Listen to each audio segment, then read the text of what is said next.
In a world asking the question, what if the movies that got delayed came out on time and they were different? That's the case in my universe. I'm Steven Shinder and you're listening to Delayed Replay, Season 5, airing every other Saturday, unless I change my mind. As a reminder, the following discussion of Transformers 1 is based on a version of it that came out in a different universe, and not on some pre-screening thing that may have happened in your universe where it comes out in September 2024 or whatever. Alright, enjoy the show. Hello, listeners. Welcome to another episode of Delayed Replay, that podcast where we recap and review movies that got delayed in that other universe but came out on time in our universe. I'm your host, Steven Shinder, and previously I talked about the Fantastic Four, and now it's time for Transformers 1 to be discussed with. It came out in July, and I'm talking about it with my friend Greg, who's here on the podcast once again. Yes. How's it going? All good. I've just come out of watching a couple episodes of Transformers, not Transformers Zero, Terminator Zero. Oh yeah, I was gonna say like Transformers 1, not to be confused with Terminator Zero. Or I just got confused immediately. Yeah. Well, while we're at it, what do you think of the first couple episodes so far? Oh, they're pretty good. Okay. Yeah, I finished the season, and no spoilers, but I think visually it looks great, and the story does have some interesting twists, but I feel like, I don't know, to me, I guess it's fine, but like to me, it's like, I'm kind of tired of like the time travel plots where it's like all about trying to prevent something, because like for me my Terminator fandom started when I think we had the DVD of Terminator 3 and I watched that, and you know that one teased like the future war, and so I waited a few years for the future war, and that came with Terminator Salvation, but that flopped, and because it flopped, everyone who makes Terminator movies is so like cautious and wants to avoid the future war, like the plague, basically. So yeah, I don't know. I guess that's why it's hard for me to be like super excited about Terminator stuff, but everyone else seems to be really loving Terminator Zero from what I can tell. I mean, visually it's great because obviously it's done by the same people that did Ghost in the Shell, so it's going to look amazing anyway, but it's just the same thing over and over again with the Terminator films. It's like you've got to go back and stop something from happening, so they kind of come up with something else. Yeah, and in this one it's like butting up against the 1997 Judgment Day, and like at the very least, at least they changed from like I guess it's admirable that they changed from following the Connors to following these other characters, but yeah, it kind of is still like the trying to prevent something from happening type plot. If they really got two like American franchises with anime, we got the Terminator, and then we also had the Rick and Morty anime, which is very interesting. Oh yeah, I've seen the first 2 episodes of that one so far, and to be honest, it's like really hard for me to get into because I've no idea what's going on. Yeah, and like it feels kind of empty in a way. Like I don't really know how to describe it, and like the art style. Like I know that Rick and Morty, you know, the main show's art style is it kind of crude looking on purpose, but it could look worse. Like they've sort of refined it over the years. But the way the anime looks, it's like, I don't know. Couldn't they have made it look more top notch? Like I don't know like what's going on with that. It looks so rough. Yeah. But anyway, so Terminator Transformers We're gonna One. do this the whole episode. No, yeah, truthfully. Um, so like before we started this recording, you mentioned you'd seen another like 3D animated Transformers thing. It's a show called Transformers Earthspark, right? Yeah, yeah. I think two seasons come out on Paramount Plus.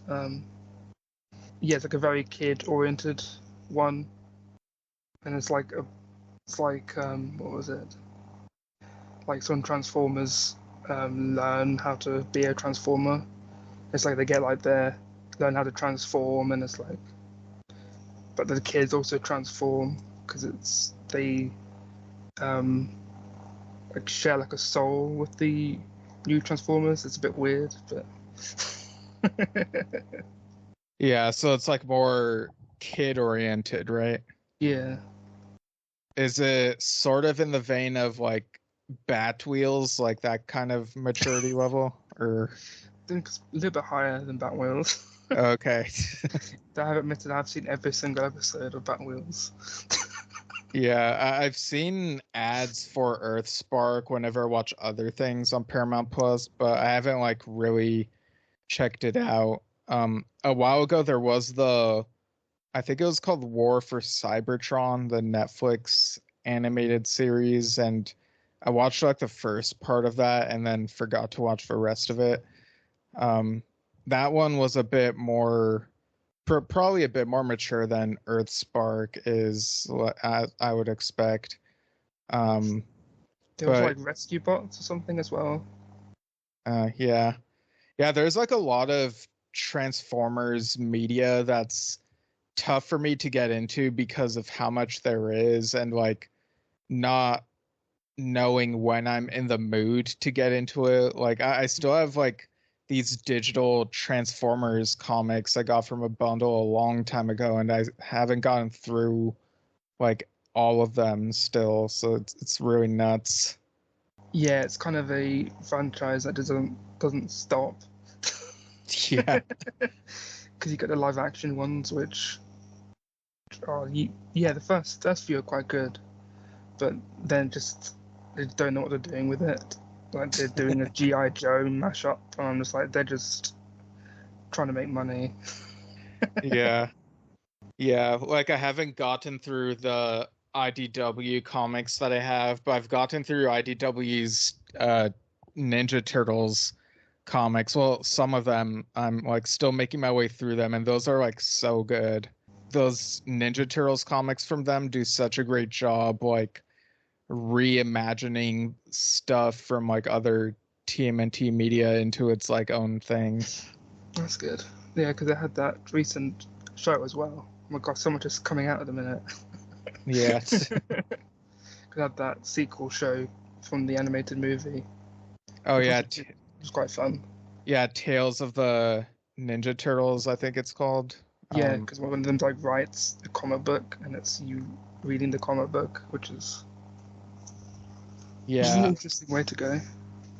Yeah, I like it more than the movie that it's a sequel to. I feel like they dialed back some of Yeah, the cringe teenage behavior they feel like normal that it's humans.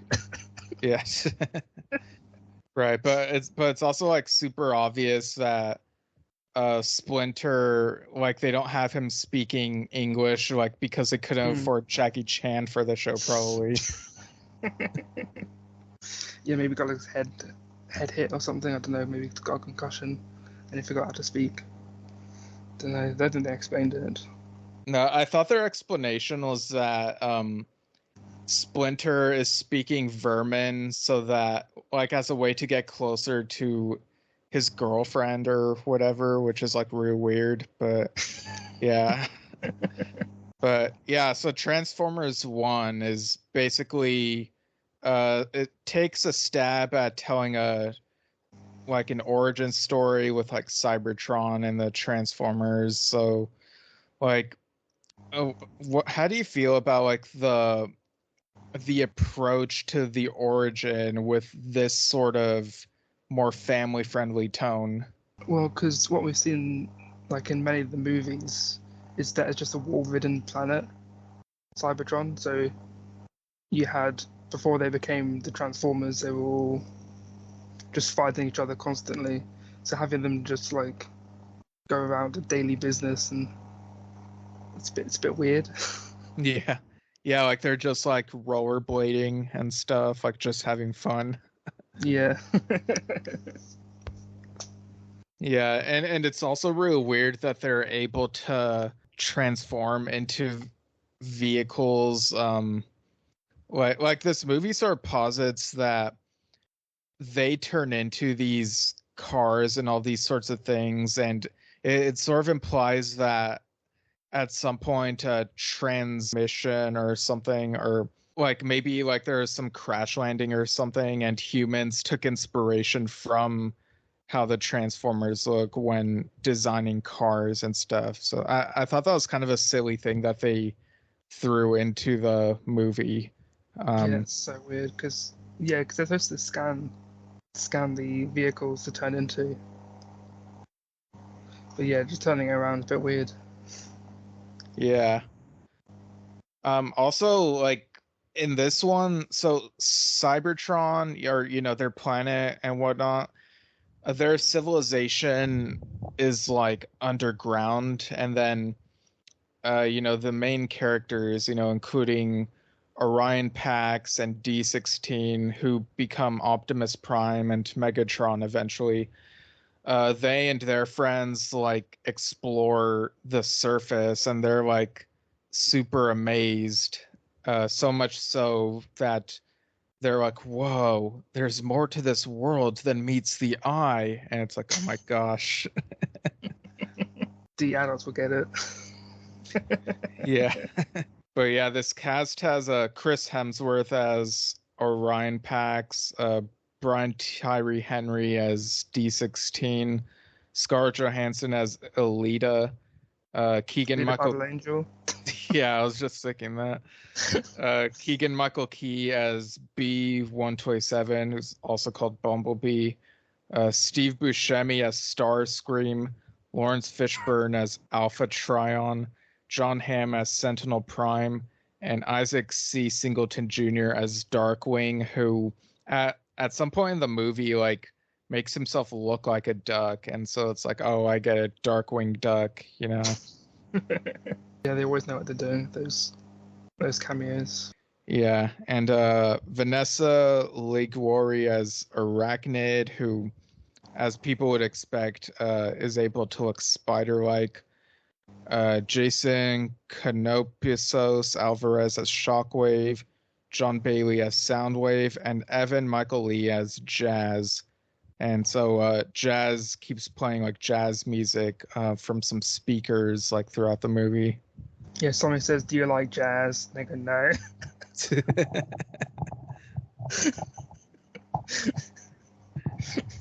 Yeah, it starts playing jazz music that sounds suspiciously like Tom Jones music, but different enough so that they don't get sued or whatever. Well, because jazz is supposed to be like a breakdancing one, I think. Yeah. On this world, jazz is what they use to breakdance to. It's like Jibber. Or yeah, it's like jazz, the Star Wars version of Yes. jazz. Yes, just to clarify. Right.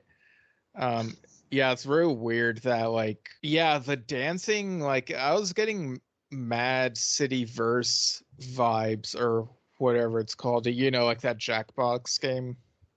Yeah. Yeah, like you even have like Orion and D16 like doing, throwing verses at each other, and so they have like kind of a friendly rivalry, and it's really weird because this and the new Mufasa movie, they show these characters that we know eventually become enemies, but we see them as friends like in their prime, pun intended, I guess. So like what do you think of the dynamic between like these younger versions of Optimus and Megatron? It's a bit like bumbling idiots, really. Oh yeah, like Bumblebee idiots, you might say. Yes, I guess you could. Um, yeah, so it's like some teenage friendship where they just mess around all the time, and you have like Sentinel Prime just gets angry at them constantly. Yeah, and they keep throwing like some modern teen like slang, and it's like so cringe. It's like, oh no, please don't. Yeah, they like rap battles. Yeah, or they're also like playing video games, and whenever one of them's losing, they're like, "Are you griefing me?" It's time for dinner. Get off your game. Fine, mom. Let me cook. Gosh, but yeah. But speaking of cooking, what'd you think of the dinner scene where we got to see like what exactly the Transformers eat? Yeah, it's like some oil thing where they're like, but they made into the shapes of like pizza, like they hardened it. Like I don't know where they found pizza. Yeah, it's like how do they know about pizza? Like are they just like trying to imagine what food from other places might be like and just like really wishing that this oil thing like looked better, like more appetizing or something. It's real weird. I think the Transformers gave us pizza and not the Italians. Yeah, it was like a domino effect, one might say. Oh god, it's not gonna stop today. Right, but speaking of pizza, Mm-hmm. you know, like I mentioned before, they come out of the ground, you know, through the crust of this world. And so like they get to explore the terrain on the surface that they never got to see before. So they see like these like rocky mountain places and then eventually find this like icy terrain. And so they start like ice skating and stuff. Like what do you think of this like ice sequence, like all that portion of the movie? It was like quite action heavy because they kept on breaking, falling into the ice, like into the water, so to try to save quite a few of the Transformers. I don't think they could drown, but they were like starting to like ice up. Yeah, they're like, oh, it's getting in my circuits. And I was real confused because like I'm not sure if we're supposed to assume that like the water can damage our circuits or if it's the fact that it's freezing water. I feel like they're not very clear on some of these things, but it's also a kids movie, so they don't really get exposition heavy. No, it's a bit like just like Ice Age. Yeah. They were Yeah. just like spinning around, just couldn't control themselves. Right. Yeah, so some of them are like in the water and they're trying like to get out and like save each other. So like they end up like having a one of these transformers turns into like a tugboat type thing that has like a hook and basically acts as a fisherman to like fish out the ones who are like drowning. And so like once they get out, they're like, wait, why didn't we just turn into boats in the first place instead of falling into the water? Yeah, Yeah, like stuff like that really raises questions. Like why didn't they think to do that, you know? probably because I haven't discovered boats. Yeah, maybe. Like yeah, that's the confusing thing about this movie. Like there's certain vehicle shapes that they seem to already know, and then there are moments where it's like, wait, are they discovering these other vehicle shapes like in over the course of the narrative? Like is that what's going on here? Is this like the origin of some of those vehicle shapes as well? Like it gets really confusing. Yeah, they discover they can fly. Like so you see someone falling, and then they're falling with style, and then Yeah. they discover that they can fly, and then they turn into. And that's how Starscream turns into a fighter jet. Yeah. And it has like this like super cheesy song where it's like they use the firework song like as he's flying because he's like, I feel like I'm a firework, and it's like, oh, okay, I guess they know what fireworks are as well. So yeah, I we think got all like, stars. oh yeah. Yeah, they got like a montage of pop songs in that sequence. It's so ridiculous. They This compliment each other, but like using pop songs. Yeah, like they're like, you're an all-star. You've got the eye of the tiger. It's like, wait, they know what tigers are? Like, where are Uh, the beasts? Like the um I forgot what they're called, like the animal-looking transformers. You know what I'm talking about? yeah, Yeah, those beast ones. animorphs. Animorphs.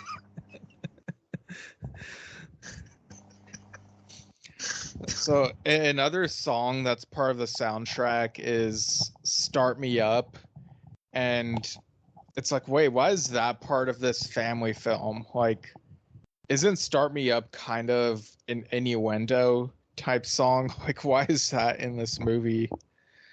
Because you gotta start the car up. I mean, yeah, but I don't know. Like, it kind of reminded me of you've heard of the movie Wreck-It Ralph, right? Yeah.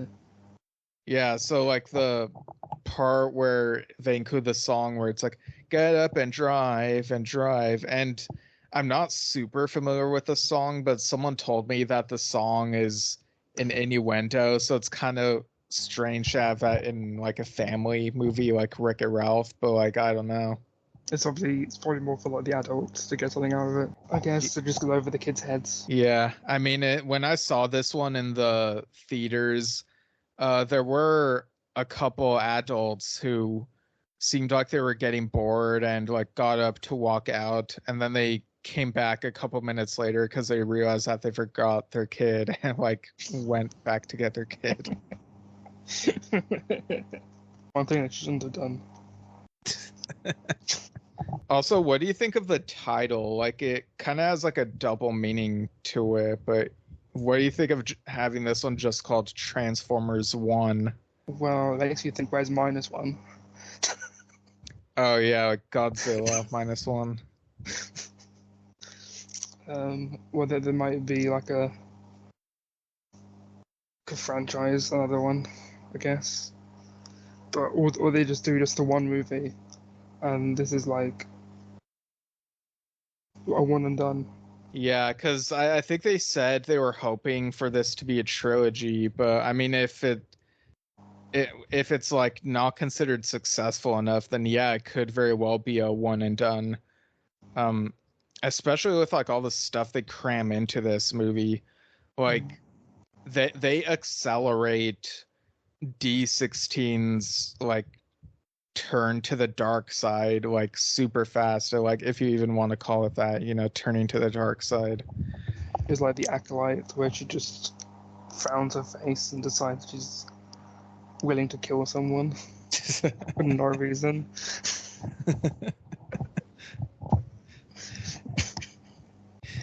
Yeah. No, yeah, there were writing issues I had with it, and like the character motivations were among them. So yeah, I totally get it. Yeah, I also thought that Megatron's reason for turning evil was ridiculous, because like, they have this whole thing of like, I don't know, I guess the Transformers also have like their own horoscope type thing. And so they're like, oh, because of when you were born and because of the stars, like this means that D16 is more inclined to be aggressive, and it's like the Transformers in this movie, they act kind of clicky, depending on like when they were created and like what stars they're under and whatnot. And I don't know like how close this is to like horoscopes in real life, but it felt really weird that they were like trying to integrate that into the lore as a reason for why some of them turned bad and became Decepticons. Yeah, because they're all going to school. Yeah. And they're like all like bullying the people that aren't the same star sign as them. Like, ooh, you're a Leo. Yeah. We're not friends with Leos. Yeah, the Leos wear blue headbands like Leo the Ninja Turtle.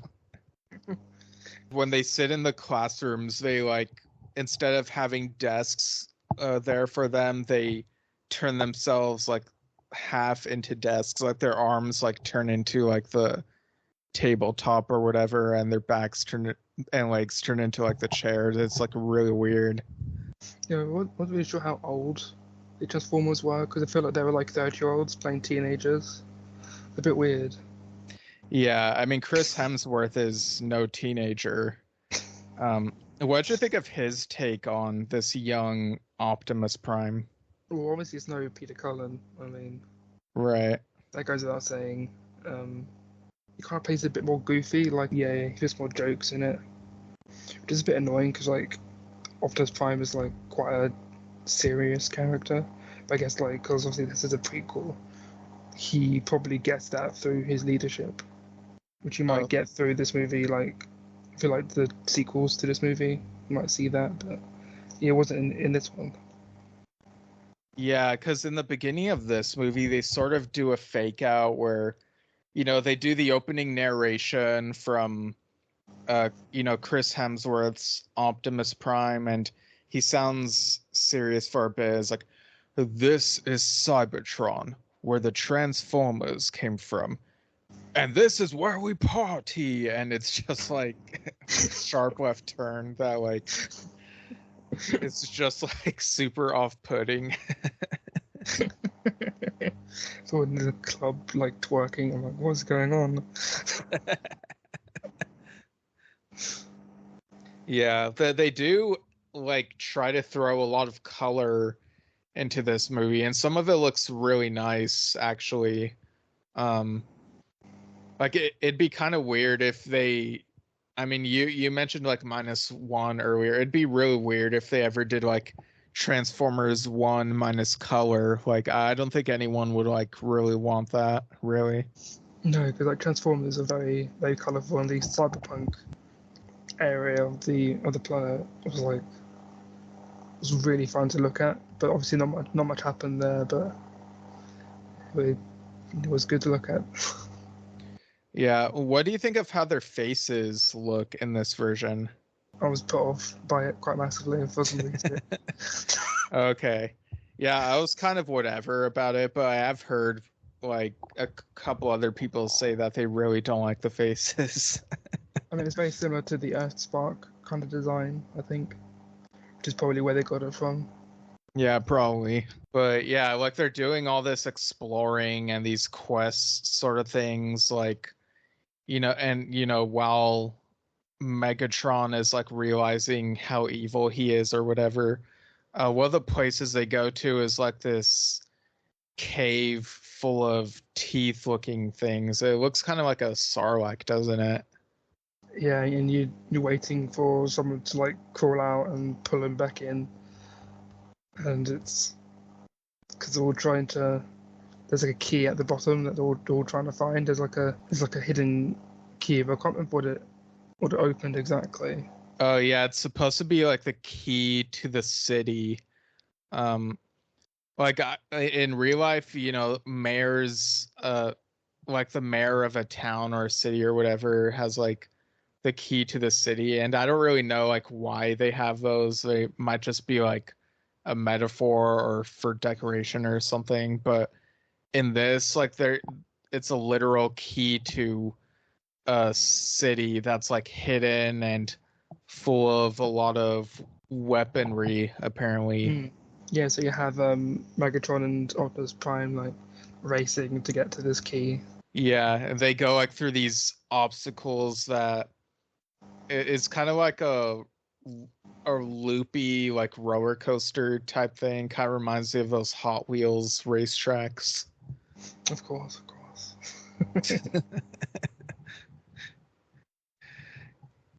Yeah, and again, of course, there's the music that plays during that, and it's like young hearts be free tonight. It's a Rod Stewart song, Young Turks, for no reason. Put the adults out there. Because I remember I had the adults like shouting in my ear to that song. And I was like, no, not old enough yet. Oh yeah, there's like someone in my theater who like did a fist pump in the air. I was like, yeah, and then everyone looked at him like all awkwardly, like very confused why he was like, why you reacted like that.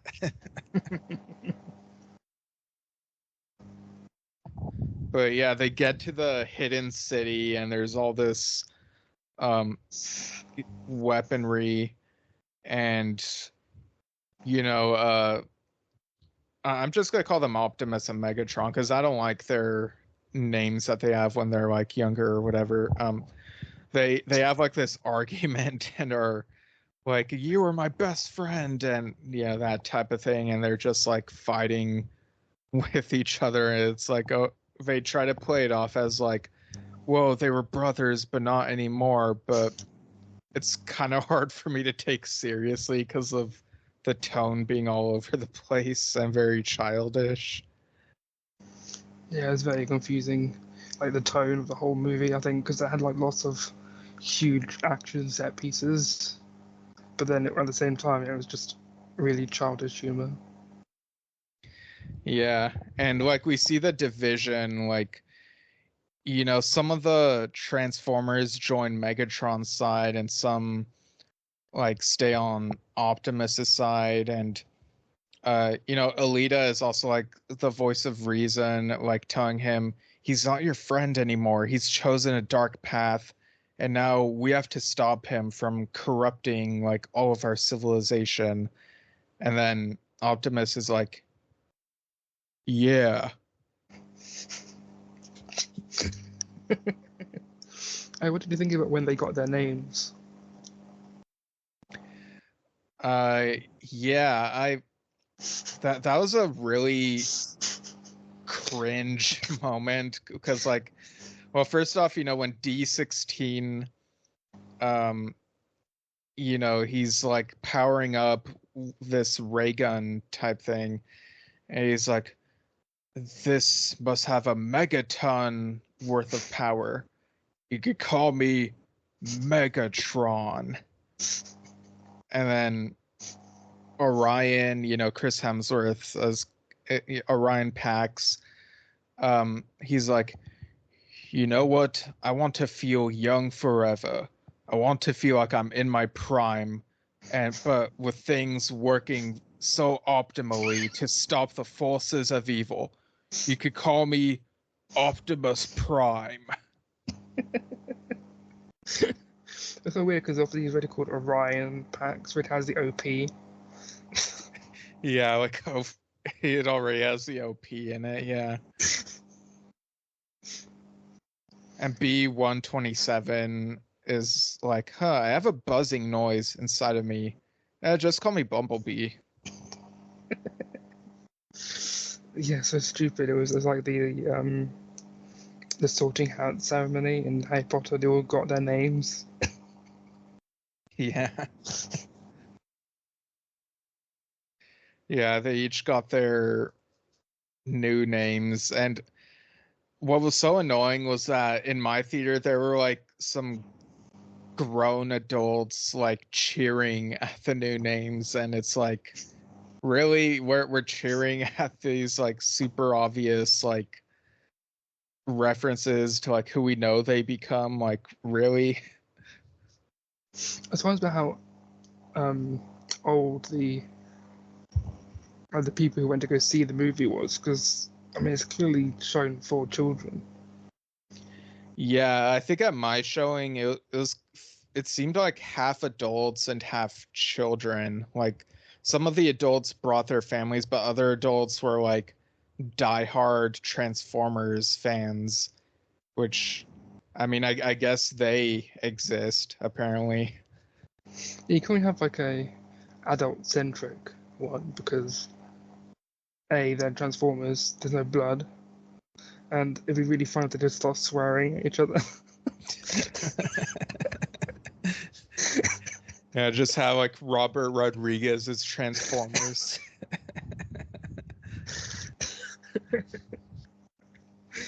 That'd be so weird. Yeah, it would be. But I think because it's like, it's a toy line, so I'm not sure if they would go that route. But then again, the Ninja Turtles are very toyetic. They're based on comics, but there are lots of Ninja Turtle toys, and they're still doing that Ronin movie, which is based on the Ronin comic and supposedly more mature than like some of the other stuff. So who knows? Did you find it interesting to have the One Ring as well? The what? The One Ring. The One Ring? Yes. Oh yeah, I thought that was weird too. Like the Transformers One Ring to rule them all. I'm like, oh, there's the title. Yeah. Just title drop. Yeah, like what the Decepticons like find this ring that like they can use to power themselves up, and yeah. Yeah, I also thought it was weird the Winona Ryder cameo where she like shows up in the middle of the battle and she's like, "Call me Ryder." It's like kind of a lazy thing of like just using her actual name. Yeah, because she looks like a motorbike, but I don't know how they got motorbikes on Cybertron. Yeah, and it's like, who is this for? Like, her voice. It took me like looking in the credits to like know that was her. Like the camera like zoomed in on her as if she's supposed to be like super important, and I'm like, who is this supposed to be? And so it wasn't until after the fact that I was like, oh, okay, it was a Winona Ryder cameo, and like the adults would know who she is, but the kids, like, I'm not so sure. So like it just felt weird and out of place. I don't know. Yeah, it didn't really add much to the overall story anyway, just like a really quick cameo. Yeah. And of course, because this is a family movie, the fighting doesn't get too brutal. It kind of feels like in like a Toy Story movie where you'd see Mr. Potato Head get taken apart, but it never feels gruesome or brutal or anything. It's basically like watching Legos fight each other in this movie. It is kind of funny when they were shooting each other, they were going pew pew pew instead of like the sound effects of guns. That was a bit weird. Oh yeah, they were saying pew pew pew out loud from their like voice pieces or whatever. Yeah, it was like the Lego Batman movie. One of the best Batman movies of all time. Yeah. I will go down saying that. No, yeah, Lego Batman movie is one of the best.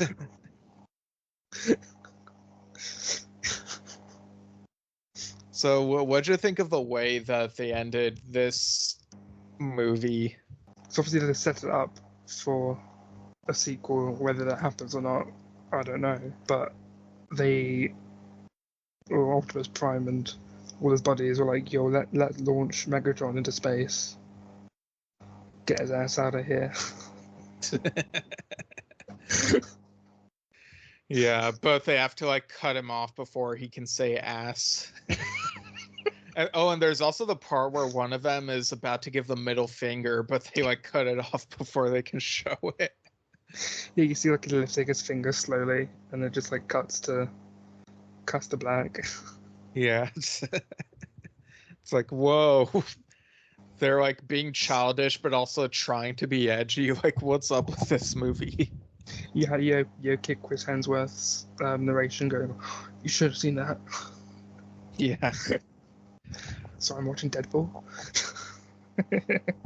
Yeah, but speaking of the narration, so Megatron is launched into space, and we get the closing narration from Chris Hemsworth, where he's like, "We were supposed to be one, but it seems like we've become two, the Autobots and the Decepticons. But as long as we stand together, we stand as one." And then it plays like some sort of rock song in the credits. I can't remember which one it was. I think it plays Linkin Park song from the first Transformers movie. Oh yeah, that's why it sounded familiar. Gosh, that, to be honest, that felt lazy to me, but it's like, I guess they really want to get the adults nostalgic or something. I mean, that song goes hard. Yeah, like someone in my theater was like singing along to the words of that song like super loud.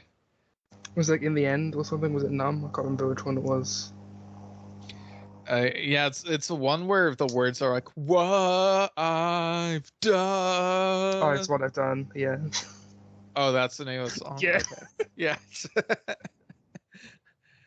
Yeah. Throwback to the mid 2000s when YouTubers would edit clips from the Saw movies set to like some popular songs, and that was one of them. With Saw 3, I think, and Jeff. Edgy Saw fans. Yeah.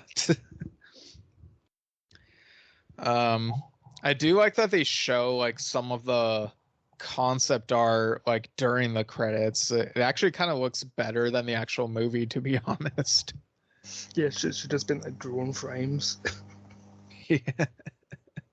Okay, so what are your final thoughts? Score out of 10, and do you know of measurement for that score for Transformers 1? It was definitely. I don't know how I'd rate it compared to the Transformers the movie, because that was obviously a much better film. Oh yeah, the 80s one. Yeah, that's high up there. Yeah, it's much better than this. Yeah, I think it's a bit too tonally dissonant, if I may say so.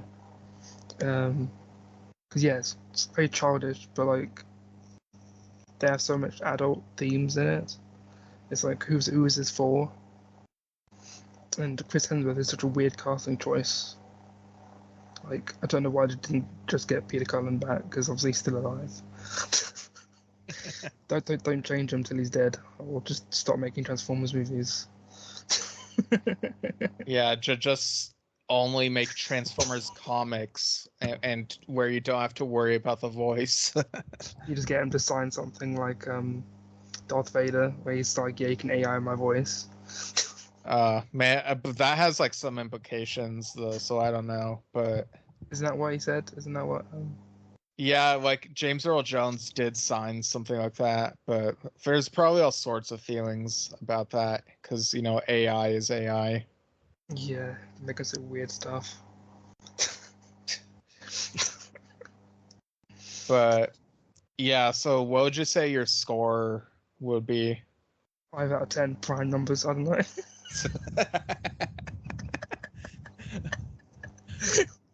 Nice. It's the best I could do. Yeah, I think see, how would I rate this? Yeah, it's tough because I feel like my perception is slightly colored by just how colorful it is, and I really like how colorful it is. But in terms of the story and the juvenile humor, I guess I gotta be like,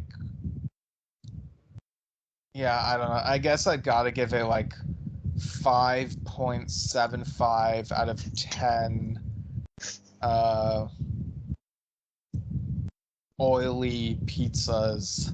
Oh, it's disgusting.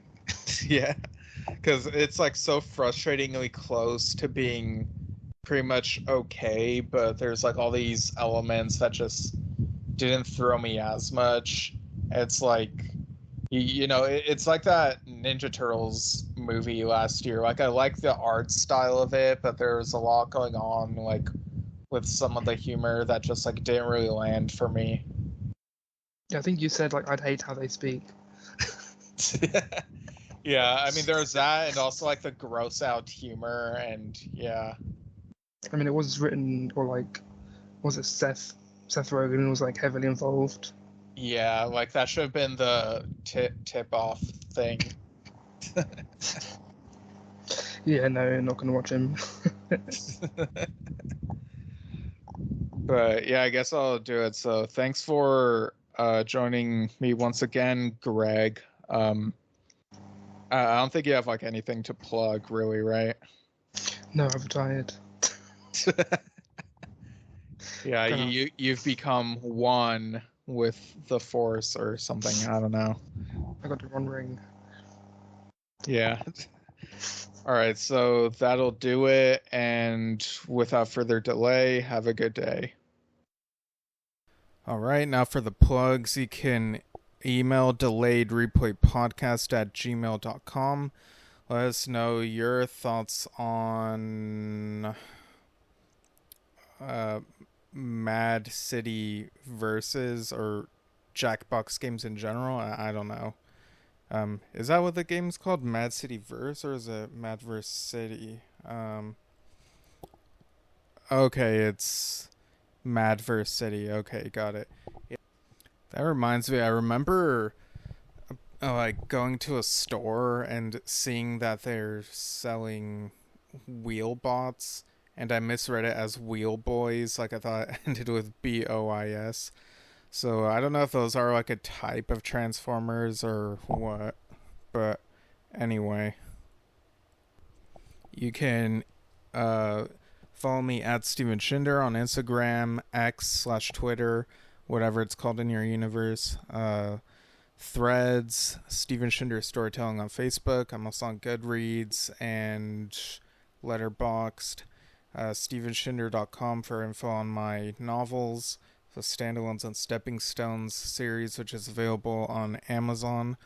And you can also find me on Yesshift, a podcast/vlog that I do with my dad. The recent cool stuff going on, with the John Anderson and the Band Geeks concert we reviewed, and then we reviewed the album and also talked about other things like Jeff Downs and his birthday, Roger Dean and his 80th birthday.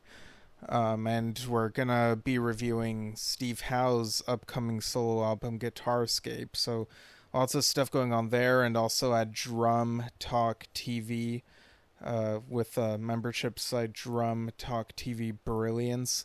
So go ahead and check that out.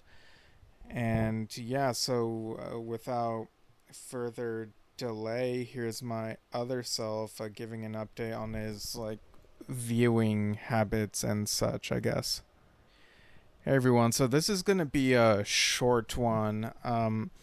So yeah, I guess there's already a mention of Terminator Zero on the podcast. I did watch the entire season, and visually it's great. There are some interesting twists, which I won't spoil, but yeah, I think it's fine overall. I see that other people really love it, but I think I'm just I don't know, the last couple Terminator movies, Genesis and especially Dark Fate really soured some of the franchise for me, basically just repeating the first two, or mainly the second Terminator movie. And to be fair, Terminator Zero really does its own thing. It doesn't, with new characters, instead of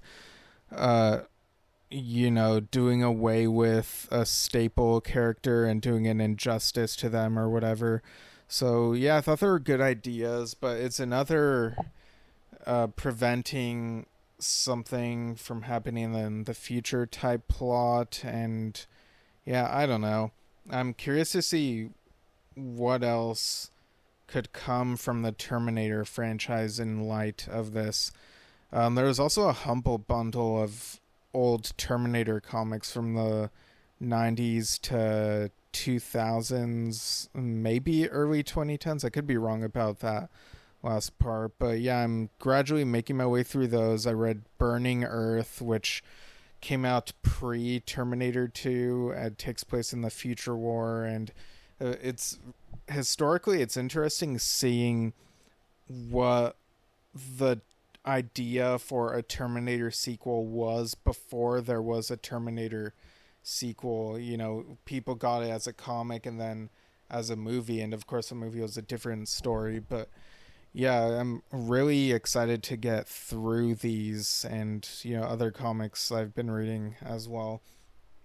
In terms of other shows, apparently the show Bel Air came back, you know, the Fresh Prince of Bel Air reboot, which is on its 3rd season. Like, it came back and I was kind of unaware that it was back.